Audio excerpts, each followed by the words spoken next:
Bien, alors pour parler du plan parfait de Dieu pour son épouse, je vais commencer par rappeler qui est l'épouse de Christ. Ou dans un premier temps, en quoi elle n'est pas l'épouse de Christ. Alors l'épouse de Christ n'est pas une dénomination religieuse, premier point. Deuxième point, elle n'est pas dans une religion plus qu'une autre. Elle n'est pas dans ceux qui ont reçu une connaissance particulière, une connaissance qui peut être liée à une date, du retour de Jésus sur terre, ou liée à une révélation qui fut perdue, ou encore liée à un ministère spécial d'un prophète que l'on devrait suivre aveuglément. Non, rien de tout cela, juste que l'épouse est cachée en Dieu. Et elle se distingue par des croyants qui ont retrouvé un amour bouillant pour le Seigneur, ou qui ont une soif inaltérable de sa parole. Elle se distingue aussi par des croyants qui sacrifient leurs projets, qui renoncent à eux-mêmes, qui font passer Dieu et leurs frères et sœurs en premier. Tous ces croyants ont soif de réunions de prière sauvages, extraordinaires dans le sens où, pas ordinaire, mais qui sortent de l'ordinaire, soif de communion fraternelle, d'une vraie communion fraternelle profonde et sincère. Tout ça pour en arriver au fait que l'épouse est une partie de l'époux. Pourquoi ? Si on se réfère au type, Ève est le type de l'Église. Adam est le type de Dieu le Père. Adam a été fait à l'image du Père, masculin et féminin. Puis Ève a été tirée d'Adam. Elle est sortie de la côte d'Adam. On lit ça dans Genèse 2, versets 21 à 22. Mais je pense, comme certains, que les traductions manquent de fidélité et que l'on devrait plutôt parler d'un côté ou du flanc. Quoi qu'il en soit, on voit bien que Ève est une partie d'Adam. L'Église épouse est aussi cette partie de Dieu. Elle est sortie de lui, non pas à son insu, mais volontairement. Ève a ensuite chuté, séduite par le diable.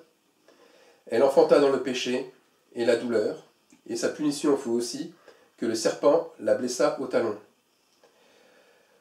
Donc le fait d'avoir cette douleur au talon nous amène à comprendre pourquoi l'Église a toujours été boiteuse et qu'elle ne marche pas droit. Elle ne marche uniquement droit au moment des réveils. Cela nous aide aussi à comprendre pourquoi l'Église, il y a toujours à l'intérieur les fausses doctrines, les faux pasteurs, les faux prophètes, les soi-disant croyants. Ils ont toujours eu une présence, toujours eu une présence et une influence dans ce milieu-là.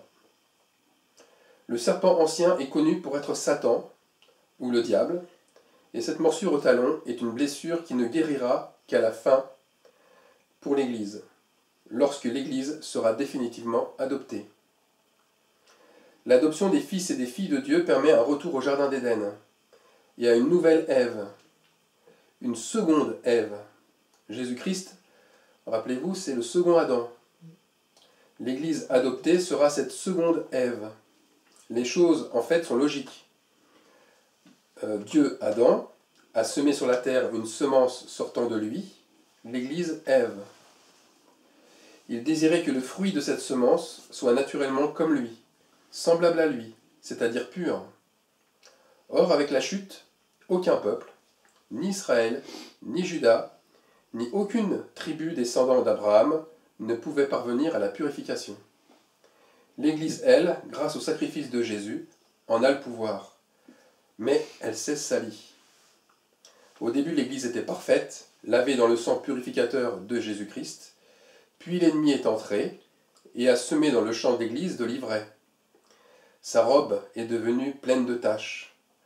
Malgré le sacrifice expiatoire de Jésus, les croyants se sont égarés dans le péché, commettant l'adultère spirituel. On lit ça dans l'Apocalypse au chapitre 2 et au chapitre 3, qui concernent les âges de l'Église. Il fallait donc absolument que l'esprit d'Élie sur l'Église revienne pour justement ramener le cœur des pères à leurs enfants, pour que les vrais croyants reviennent à leur premier amour, en se repentant à nouveau, en se reconvertissant. Il fallait aussi ramener le cœur des enfants à leur père, pour que ces nouveau-nés, dans la foi, puissent avoir comme vocation de s'unir pour rétablir la communion vraie qui a été perdue, celle qui était parfaite à la Pentecôte de l'église de Jérusalem.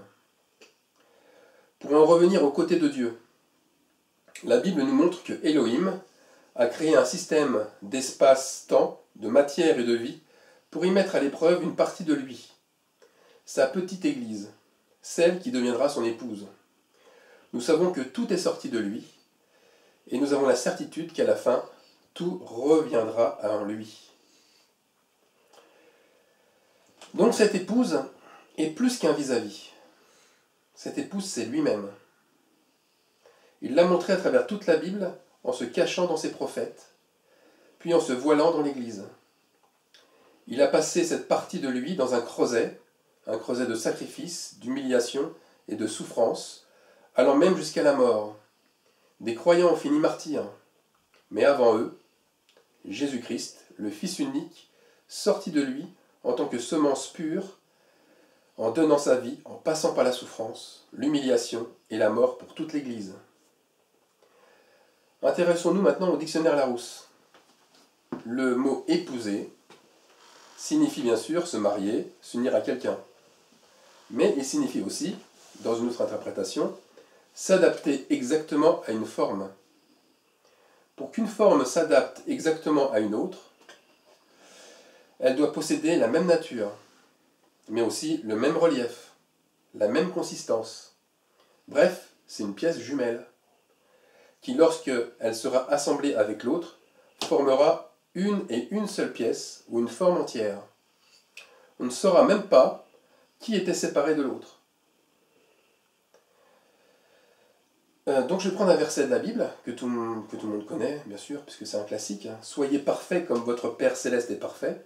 C'est Jésus-Christ qui nous dit ça dans un évangile. Et ça nous donne le ton juste de ce que nous devons être, parfaits.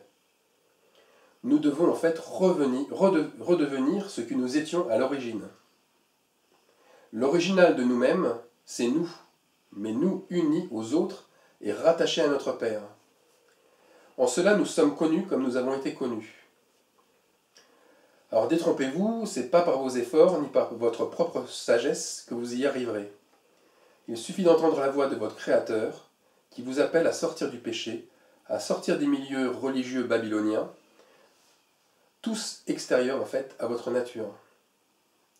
Jésus vous appelle à ne pas renier ce que vous êtes, tout en vous écartant de ce qu'il n'est pas.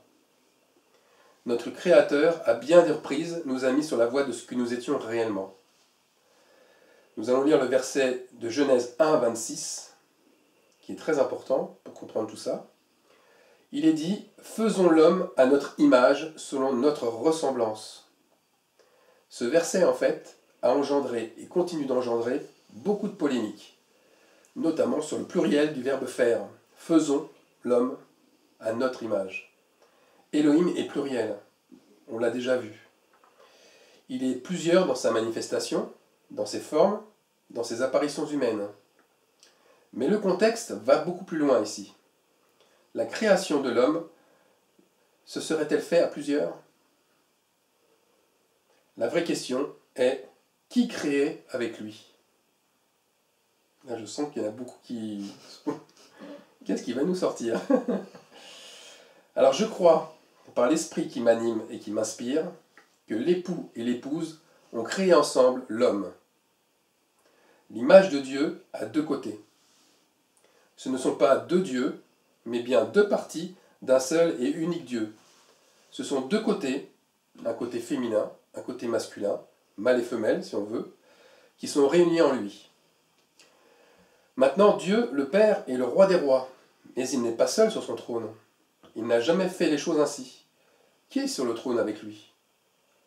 Là, on se réfère à Apocalypse 3, 21, qui nous dit que celui qui vaincra, je le ferai asseoir avec moi sur mon trône, comme moi j'ai vaincu et je me suis assis avec mon Père sur son trône. Ne nous arrêtons pas trop vite pour en connaître la signification, car au verset 22, il nous est dit que celui qui a des oreilles pour entendre ce que l'Esprit dit aux églises. L'Esprit de Dieu parle et dévoile aux églises ses mystères. L'épouse, c'est bien cette petite partie de lui qui vaincra. Comme lui a vaincu par Jésus-Christ. Tous les autres ne font pas partie de l'épouse. Uniquement ceux qui vaincront. Comme il est dit dans Apocalypse 3, 21. Cette haute portion de Dieu est ce petit groupe de croyants qui gagne le combat. Celui de l'amour, l'amour parfait, l'amour agapé en grec, inimitable, celui qu'on lit dans 1 Corinthiens 13. Remarquez que cet autre de Dieu n'est pas seul. L'épouse, c'est un groupe de croyants, unis entre eux, en communion les uns avec les autres, tous unis dans un véritable, dans une véritable union sacrée. Cette union sacrée, c'est la véritable Sainte Seine. Tous ayant sacrifié, pardonné, exterminé le péché, tous étant purs, faisant ses œuvres à lui et jugeant avec lui.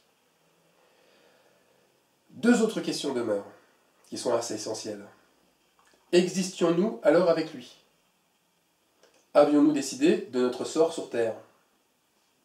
Oui, nous existions en lui. Je crois que par amour, le Seigneur s'est détaché volontairement de son corps, qui est l'Église. Il l'a semée sur terre comme une semence, sachant lui ce qu'elle deviendrait. Les semences allaient grandir en cherchant le bon cep et en s'unissant à lui, notre Seigneur. Et les sarments allaient s'unir à partir du cep, les uns aux autres, c'est-à-dire les élus, pour porter non pas des fruits différents, mais les mêmes fruits. Il y a, à n'en pas douter, une préexistence, mais pas une préscience. Nous ne connaissions pas notre avenir. Il y a un corps semé corruptible qui devait renaître ou ressusciter incorruptible, comme le dit Paul dans 1 Corinthiens 15, 42. Nous étions semés infirmes, nous ressuscitons corps plein de force. Notre semence était animale au départ, elle est devenue un corps spirituel. Nous avons été semés méprisables pour renaître glorieux. Tout ça, c'est l'apôtre Paul qui le dit dans l'épître aux Corinthiens. Allons plus loin. Il est semé Jacob, il renaît Israël. Il est semé Saul, il renaît Paul. La première semence portait en elle déjà la corruption. Adam était pur jusqu'à la désobéissance. Adam portait en fait en lui-même le germe de sa propre désobéissance. Il a fallu un germe pur, incorruptible, et son nom tout le monde le connaît, Jésus, qui est né du Saint-Esprit et d'une Vierge, pour rétablir l'obéissance et purifier les autres germes. Nous avons été semés fils de l'homme. Nous ressuscitons en Jésus, fils de Dieu. Quand Dieu dit, rappelez-vous tout à l'heure, faisons l'homme à notre image, il ne demande pas à sa partie féminine si elle est d'accord. C'est la même entité. Quand nous décidons de faire quelque chose, notre tête ne demande pas à notre corps s'il est d'accord. Il agit ensemble dans le même but, en synergie. Dieu est pluriel, mais il est uni à lui-même. Tout comme ces milliards de cellules possèdent le même code génétique, qui est votre propre personne. La semence de Dieu possède le même code génétique que celui de Dieu. Les exemples ne sont pas pris au hasard dans la Bible. Nous avons été faits à l'image de notre Père, pour comprendre aussi, selon la sagesse de Dieu, que nous ne sommes pas divisés. Nous faisons un avec notre propre corps, car quand nous respirons, tout respire et s'oxygène en nous, jusqu'à la plus petite cellule. Quand nous sommes stressés, notre estomac brûle et nos intestins se contractent. Quand nous sommes tristes, nos épaules tombent. Quand nous aimons, notre cœur s'accélère. Tous ces petits exemples nous montrent que rien en nous n'est séparé. Il en est de même en Dieu, entre l'époux et l'épouse. En Dieu, il y a comme nous de la force et de la faiblesse. Mais il a plu à Dieu de s'intéresser plus particulièrement à sa partie faible. Nous avons été faits à son image afin de comprendre qu'il y a des choses moins honorables en lui, tout comme notre corps possède des choses moins belles à voir. C'est là que le Seigneur a eu compassion. C'est là que le Seigneur fut ému de compassion. Et vous allez voir comment. Nous allons lire Job, verset 26. Job, chapitre 26, verset 2. Comme tu sais bien venir au secours de celui qui n'a pas de force, comme tu sais bien sauver le bras qui n'a pas de puissance. Jésus, en fait, là, vient toujours au secours des plus faibles. On pourrait se donner une image en essayant d'approcher la réalité.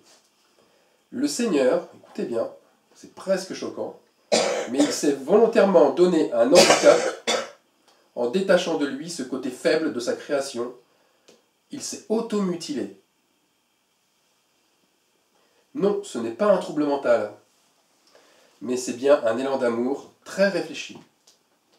Il a vu qu'un côté de lui manquait d'honneur, et qui demandait plus de soins, plus d'attention, plus d'amour. Et plutôt que de cacher cette part misérable, il a cru bon de la mettre au premier plan de ses préoccupations. Il s'est alors épris d'elle au point de s'offrir en sacrifice pour ce corps moins honorable.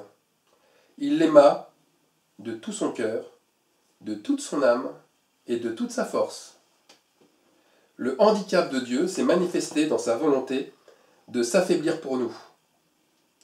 Tout comme il s'est fait homme en Jésus pour se mettre à notre portée et souffrir comme nous et pour nous, il s'est manifesté dans sa volonté de s'affaiblir. Une autre chose, Elohim, sans son épouse, devient elle. Il perd im. Cette particule plurielle perdue, c'est sa volonté. C'est sa propre volonté pour s'élever davantage avec nous. Alors l'épouse devient la nouvelle force de Dieu. Comment? Si vous regardez attentivement, Dieu ne s'est jamais glorifié dans sa propre force. En tout cas, jamais seul. Il s'est glorifié dans la faiblesse pour en faire une force, ce qui est totalement différent. Le fait de s'affaiblir correspond bien au caractère de notre Seigneur, qui aime l'humilité comme la faiblesse. Il s'est donc momentanément séparé de ce qui est le plus cher en lui pour le rendre plus fort. Nous sommes sa force, comme Judas et son sanctuaire, comme Judas et sa chose sacrée, son bâton de commandement. Nous devenons par l'épreuve terrestre semblables à ce qui est de plus fort en lui. Il a pris en fait ce qui était faible en lui, mais qu'il chérissait par-dessus tout, pour en faire une partie aussi forte que lui. Lisons pour cela 1 Corinthiens 12, 23. « Et ceux que nous estimons être les moins honorables du corps, nous les entourons d'un plus grand honneur. Ainsi nos membres, les moins honnêtes, reçoivent le plus d'honneur. » La version Martin nous dit autrement, mais c'est très significatif. Voilà ce qu'elle dit. « Et les parties qui sont en nous les moins belles à voir sont les plus parées. » On remarque bien ici la volonté du Père, de notre Père, de prendre un corps, l'Église, qui est taché, qui est méprisable, pour l'élever au rang supérieur d'épouse parfaite, en la parant de ses plus beaux bijoux royaux. Elle est parée. Mais n'oublions pas que tout s'est fait au travers de l'amour sacrificiel. L'époux a montré par Jésus-Christ qu'il est le premier en tout. Il est le premier à s'abaisser au ciel, comme sur la terre.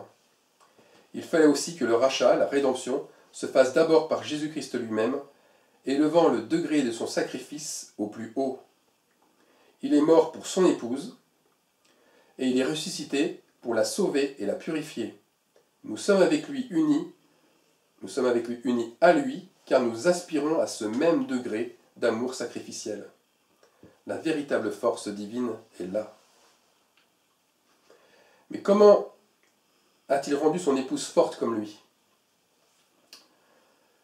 Plusieurs réponses. En se révélant à elle dans l'épreuve, en se révélant dans la maladie, dans la dépression, dans la défaite, dans l'abandon, dans sa souffrance, en pardonnant ses fautes, toujours à l'épouse, en lui donnant son esprit de consolation, en lui donnant la puissance par son bras et de sa bouche, en la conduisant parfois vers des lieux paisibles, en lui faisant bien sûr partager sa gloire, donc sa propre réputation, en lui permettant de faire les mêmes œuvres que lui, c'est-à-dire secourir ceux qui sont comme elle, qui ont le cœur brisé, qui sont affligés, en étant avec elle jusqu'à la fin du monde. 1 Chronique 29, 12 nous dit « C'est de toi que viennent la richesse et la gloire. C'est toi qui domines sur tout. C'est dans ta main que sont la force et la puissance, et c'est ta main qui a le pouvoir de rendre grand et fort. » En conclusion, Tout cela m'amène à méditer sur moi-même, à méditer sur ce qu'il y a de plus handicapant ou de plus méprisant chez moi. Il n'y a pas de punition, il n'y a pas de malédiction divine, mais le Seigneur me montre qu'il est passé en premier par les mêmes souffrances, non pour me narguer, mais pour compatir aux miennes. Cela me pousse à être compatissant sur mes faiblesses, mes maladies, mon vieillissement, mes tares physiques, comme mes tares intellectuelles. Donc je vous exhorte à avoir ce même regard d'amour que notre Père, qui nous amène en fin de compte à être plus indulgents sur nous-mêmes, tout comme à être plus patients sur la lenteur de nos progrès, pour finalement prendre l'habitude, je dis bien prendre l'habitude, de nous pardonner. Amen.